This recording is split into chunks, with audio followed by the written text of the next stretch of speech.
Hello everyone, math থেকে যে প্রথম কোশ্চেন দেওয়া আছে, সবচেয়ে ছোট কোন সংখ্যাটি 6, 8 এবং 10 দ্বারা ভাগ করলে ক্রমশ 4, 6 এবং 8 ভাগশেষ থাকে।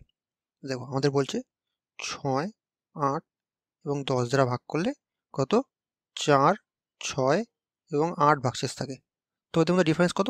দেখো এদের মধ্যে ডিফারেন্স, এটা 2, এটারও 2, এটারও 2। তাহলে কি করতে হবে?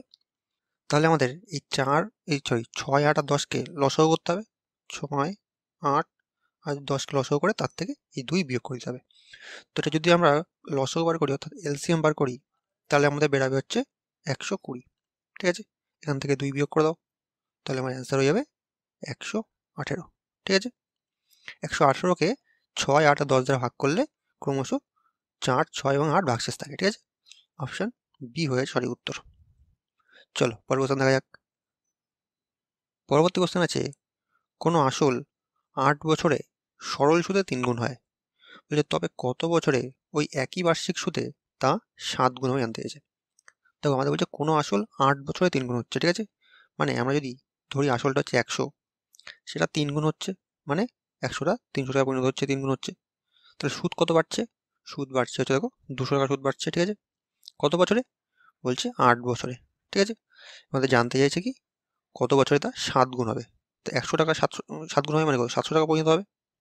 ঠিক আছে, তাহলে সুদ কত হচ্ছে? সুদ হচ্ছে 600 টাকা। ঠিক আছে, তা 200 টাকায় হতে টাইম নিচ্ছে 8 বছর। তাহলে 600 টাকা হতে কত টাইম নেবে?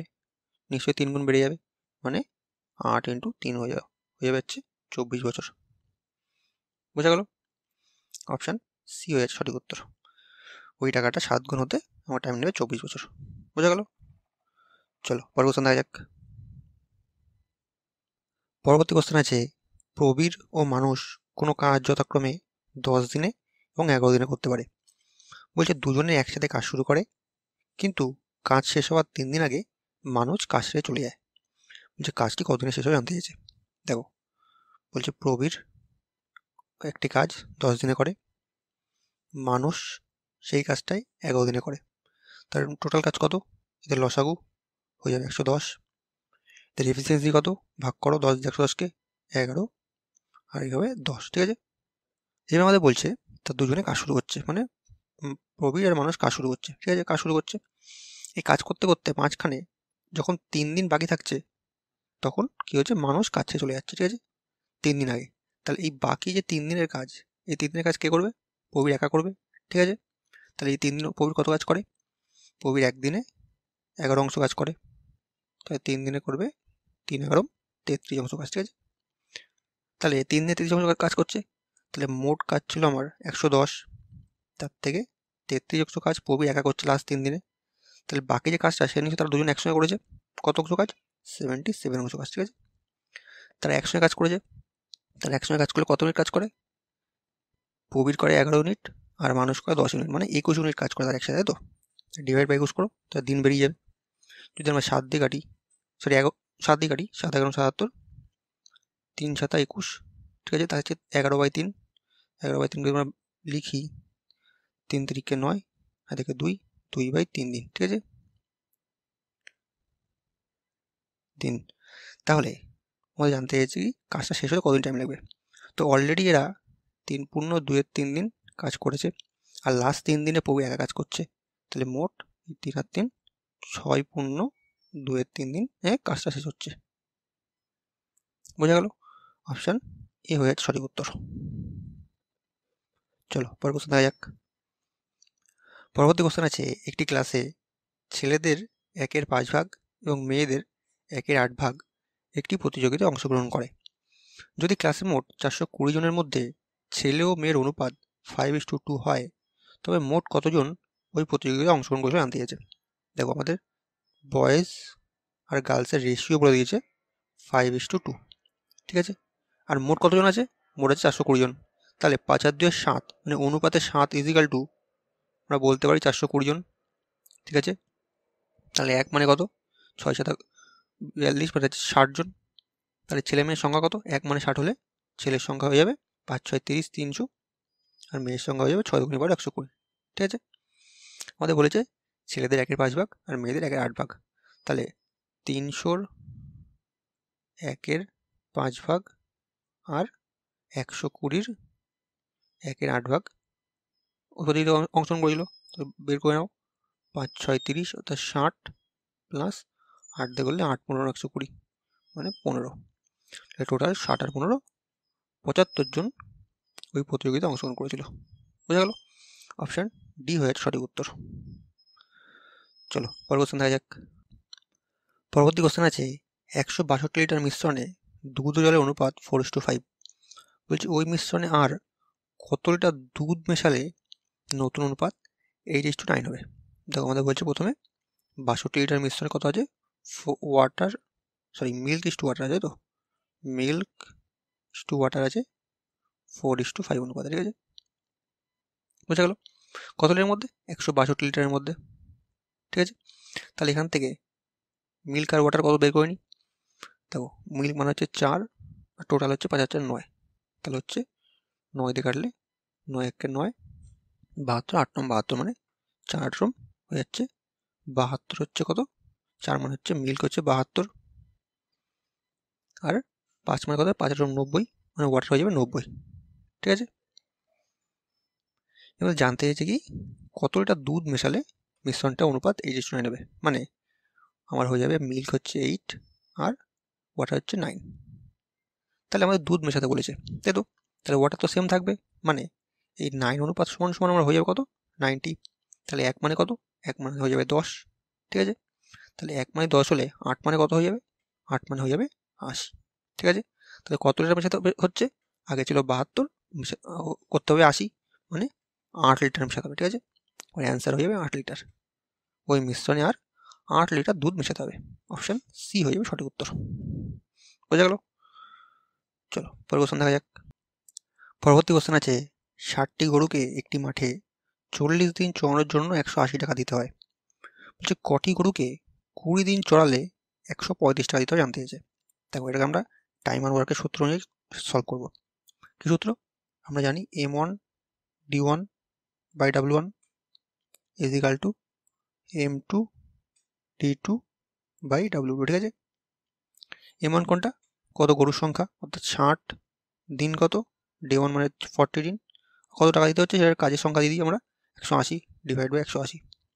তাহলে আমাদের বলছে কি কটা গরুকে, অর্থাৎ M2 বার করতে হবে, দিন কত 20, টাকা কত 135, ঠিক আছে? যদি কাটি এটাকে 20 দিয়ে কাটলে 20 দুগুণে 40, 0 60 দিয়ে কাটলে 3 6 180, 3 দিয়ে কাটলে 3 4 12, 1 15, 3 5 15। তাহলে M2 ইজিক্যাল টু থাকছে কত, এখানে 2 থাকছে, 35 থাকছে, 35 দুগুণে 90, মানে 90টি গরুকে 20 দিনের জন্য চড়ালে 135 টাকা দিতে হবে। বোঝা গেল?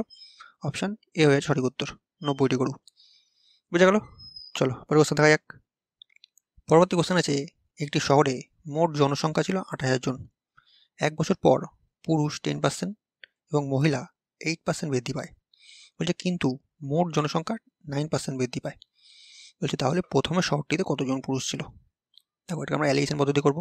আমাদের বলছে 10% পুরুষ বৃদ্ধি পাচ্ছে আর 8% মহিলা বৃদ্ধি পাচ্ছে, আর মোটের ওপর 9% বৃদ্ধি পাচ্ছে, এটাকে মাঝখানে বসাও, করে অ্যালিগেশন পদ্ধতি ইউজ করো। 9 থেকে 8 বিয়োগ করলে হচ্ছে 1 হচ্ছে, 10 থেকে 9 বিয়োগ করলে 1 হচ্ছে, মানে আমার রেশিও 1:1 হচ্ছে, মানে পুরুষ অর্থাৎ মেল আর ফিমেলের রেশিও 1:1। তাহলে আমার অ্যান্সার বেরিয়ে গেল। মোট লোক ছিল 8000 জন, তার মধ্যে 1 হচ্ছে পুরুষ, ডিভাইড বাই 2, তাহলে হয়ে যাবে আমার 4000 জন। বোঝা গেল? তাই জন্য অ্যান্সার শহরটিতে প্রথমে 4000 জন পুরুষ ছিল। বোঝা গেল? অপশান সি হয়েছে সঠিক উত্তর। চলো পরের কোশ্চেন দেখা যাক। পরবর্তী কোশ্চেন দেখো বলছে দুটি সংখ্যার অনুপাত 3:8 এবং তাদের অন্তর অর্থাৎ বিয়োগফল 115 হলে ছোট সংখ্যাটি নির্ণয় করতে বলেছে। তো আমাদের অনুপাত দেওয়া আছে 3:8, এদের অন্তর বলেছে 115, মানে বিয়োগফল 115। তাহলে এদের মধ্যে পার্থক্য কত, 5। তাহলে 5 সমান সমান আমরা বলতে পারি হচ্ছে 115। তাহলে 1 সমান সমান কত, 5 দুগুণে 10, 3 5 15, 1 সমান সমান 23। আমাদের বলছে ছোট সংখ্যা বের করতে, ছোট অনুপাত কত, 3। তাহলে 3 সমান সমান কত হয়ে যাবে, 23 ইন্টু 3, মানে হয়ে যাবে আমার 69। ছোট সংখ্যাটা হচ্ছে 69। অপশান সি হয়ে সঠিক উত্তর। বোঝা গেল? চলো পরের কোশ্চেন দেখি। পরবর্তী কোশ্চেন আছে তিনটি সংখ্যার গড় 60। যদি তার মধ্যে প্রথম সংখ্যাটি শেষ দুটি সংখ্যার যোগফলের 1/4 সমান হয়, তবে প্রথম সংখ্যাটা কত আনতে চাইছে। ভালো কোশ্চেন আছে, দেখো তিনটি সংখ্যার গড় বলছে 60, তাহলে মোট কত? 60 × 3 মানে হয়ে যাবে 180। ঠিক আছে, তিনটি সংখ্যার মোট। আমাদের বলছে প্রথম সংখ্যাটা শেষ দুটি সংখ্যার যোগফলের 1/4, তাহলে বলছে প্রথম সংখ্যাটা কত। তোমরা ধরে নিই প্রথম সংখ্যাটা হচ্ছে x, তাহলে বাকি শেষ দুটো সংখ্যার যোগফল কত থাকছে হচ্ছে 180 - x। একটু বুঝতে পারলে? আমাদের বলছে প্রথম সংখ্যাটা অর্থাৎ x কিসের সমান? শেষ দুটি সংখ্যার যোগফলের, মানে 180 - x এর কিসের সমান? 1/4 সমান, মানে 1/4 সমান। বোঝা গেল? তাহলে কি হচ্ছে, আমাদের সমাধান করি। 4x হয়ে যাচ্ছে পাশে, থাকছে হচ্ছে 180 - x, এক্সটা পাশে গেলে 5x হয়ে যাবে 180, তাহলে x হয়ে যাবে 5 দিয়ে কাটলে 3 × 5 = 15, 5 × 6 = 30, 36। মানে প্রথম সংখ্যাটা দাঁড়াচ্ছে আমার 36। বোঝা গেল? অপশান বি হয়ে সঠিক উত্তর। এখানে এটা বুঝতে পারলে, x হলো প্রথম সংখ্যাটা, তাহলে বাকি দুটো সংখ্যার যোগফল কত? 180 থেকে x বিয়োগ করলাম, বাকি দুটো সংখ্যার যোগফল পেয়ে গেলাম। বোঝা গেল? তাহলে প্রথম সংখ্যাটা আমার দাঁড়াচ্ছে হচ্ছে x, 36। চলো পরের কোশ্চেন দেখা যাক। পরবর্তী কোশ্চেন আছে, একটি টিমে 12 জন খেলোয়াড়ের বয়সের গড় 25 বছর। বলছে যদি ক্যাপ্টেনের বয়স যোগ করা হয় তবে তাদের সবার গড় বয়স 1 বছর বৃদ্ধি পায়। বলছে ক্যাপ্টেনের বয়স কত? দেখো এটাকে আমরা দুভাবে করতে পারি, একটা শর্টকাট নিয়মে আর একটা নর্মাল গুণ করে। শর্টকাট নিয়ম কি? আমাদের বলছে ক্যাপ্টেনের বয়স বার করতে। দেখো সবার বয়সের গড় ছিল কত? 25। ঠিক আছে, সেখানে ক্যাপ্টেনের বয়সকে যোগ করতে হচ্ছে, তাহলে কি +1 যোগ করতে হচ্ছে, সবার গড় বয়স এক করে বৃদ্ধি পাচ্ছে। তাহলে সংখ্যা কত বাড়ছে? আগে ছিল 12 জন, আর ক্যাপ্টেনকে যোগ করলে হয়ে যায় 13 জন, তাহলে আমার হয়ে যাবে 25 আর এখানে 13। তাহলে 25 আর 13 যোগ করলে 25 হবে, 25 আর 13 যোগ করলে আমার হয়ে যাচ্ছে 38 বছর। এটা হয়ে যাবে আমার ক্যাপ্টেনের বয়স। এই একটা হয়ে বার করতে পারো। একটা বার করতে পারো কি, প্রথমে কি বলেছে? 12 জনের গড় বয়স 25 বছর, তাহলে 12 জনের মোট বয়স কত? 25 × 12, 25 × 50 0 থেকে 5, 25 একে 25 5 30, 300 বছর। ঠিক আছে, আর কি বলছে? ক্যাপ্টেনকে যোগ করা হচ্ছে, মানে কত? 13 জন হয়ে যাচ্ছে, আর গড় বয়স 1 বৃদ্ধি পাচ্ছে, মানে আগে 25 ছিল, এবার 26 হয়ে যাবে। এটা গুণ করো, 26 দিয়ে গুণ করলে 6 × 78 8 থেকে 7, 13 × 26 আর 7 হয়ে যাবে 33। ঠিক আছে, তাহলে এটা বিয়োগ করে দাও, 338 থেকে 300 বিয়োগ করলে আমার সেই 38 আসছে। ঠিক আছে, ক্যাপ্টেনের বয়স যে কোনো একটা করতে পারো, তাহলে ক্যাপ্টেনের বয়স হয়ে যাচ্ছে 38 বছর। বোঝা গেল?